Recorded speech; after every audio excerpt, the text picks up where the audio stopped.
censurimit ndaj gazetarëve vazhdojnë të ndodhin në forma të ndryshme, më së shumti në hapësirën online.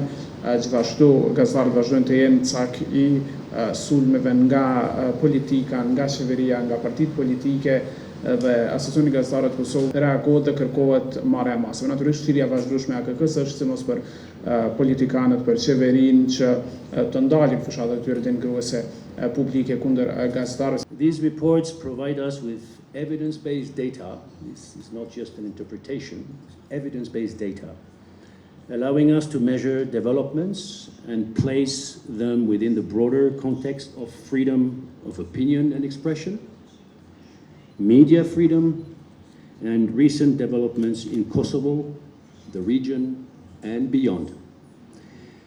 The trends which we all witness on a daily basis indicate that we may be moving toward a less conducive environment in Kosovo for free expression and independent journalism. This underscores the need to intensify efforts and focus on preventing further deterioration. It is essential that all stakeholders remain vigilant and committed to protecting these fundamental freedoms. Gjetjet kryesore të këtij raporti, gjetja më e madhe dhe më kryesore është se diskursi i dëmshëm në Kosovë dominohet nga polarizimet politike. Nga këto 138 raste që kemi identifikuar, mbi 70% e tyre kanë të bëjnë me diskurs politik e ideologjik, në kuptimin që aktorët e ndryshëm politik përdorin shprehje të cilat denigrojnë njëri tjetrin dhe përdorin shprehje të tilla sikurse që i kemi identifikuar si shprehja tradhtar, agent i huaj, armik e kështu me radhë. Pra, fjalë të cilat në vend se të diskutojnë mbi politikat publike, kanë për qëllim të demonizojnë, të delegjitimojnë personin tjetër dhe të mos flitet për politika publike.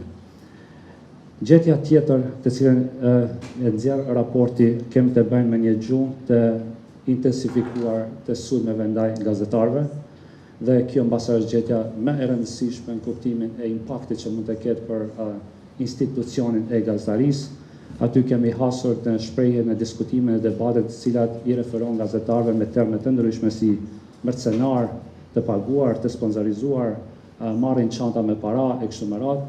Shprehjet këto të cilat gjatë këtij 3 mujori që kemi parë. Si gjetje kryesore e raportit është pra që siguria e gazetarëve në Kosovë vazhdon të mbetet e breshtë, edhe pse format e kërcënimeve kanë ndryshuar ndër vite, pra po flasim për mënyrën ne në kuadër të raportit kemi bërë edhe një analizë në retrospektiv, pra përpas periudhës të cilën ne kemi pasur janar-maj 2026, kemi shkuar edhe pak në retrospektiv, duke marrë parasysh pra periudhën 2021-2025, ku kemi parë që sulmet, kërcënimet dhe format të tjera të presionit dhe gazetarëve kanë qenë sigurisht të pranishme, por që krahas këtyre incidenteve të cilat zakonisht janë tradicionale, të cilat shpeshherë ndodhen në terren, viteve të fundit janë karakterizuar rritja e kërcënimeve online. Pra, fushatat online dhe sidomos sulmet në hapësirën digjitale janë ato të cilat më së shumti karakterizohen dhe kërcënojnë lirinë e medias në vend. E mbi të gjitha sigurinë e gazetarëve. Të dhënat e raportit dhe ato pra institucionale nga policia dhe prokuroria e shtetit tregojnë që vetëm gjatë 5 muajve të parë të vitit 2026 janë raportuar 9 sulme fizike dhe jo fizike nga gazetarëve në Kosovë. Ky është i njëjti numër rastesh sa janë raportuar gjatë tërë vitit 2025. Pra, i njëjti numër 9 në total ka qenë numri total i raportimeve gjatë vitit 2025. Kurse në këtë vit që jemi, pra 2026, kemi 9 raste në total nga periudha janar-maj. Ky faktikisht në vetvete tregon se problemi mbetet serioz, edhe sigurisht që kërkon një një vëmendje të shtuar institucionale.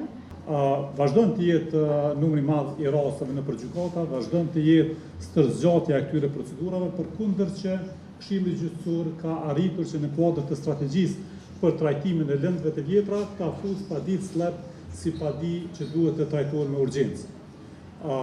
Ajo që ka duhet të bëhet, besoj edhe që kemi ngritur edhe përmes AKK-s me Këshillin Gjyqësor, është që padit slep duhet të marrë një përgjigje të trajtimit të hershëm, të shqyrtuar në fazën e parë dhe jo pastaj të pritet deri në fund, që kur vjen në shqyrtimet gjyqësore pastaj të vërtetohet që është një padit slep për shkakun e vetëm se kjo domethënë i vetë cenzuron gazetarët nga kryerja e punëve të tyre.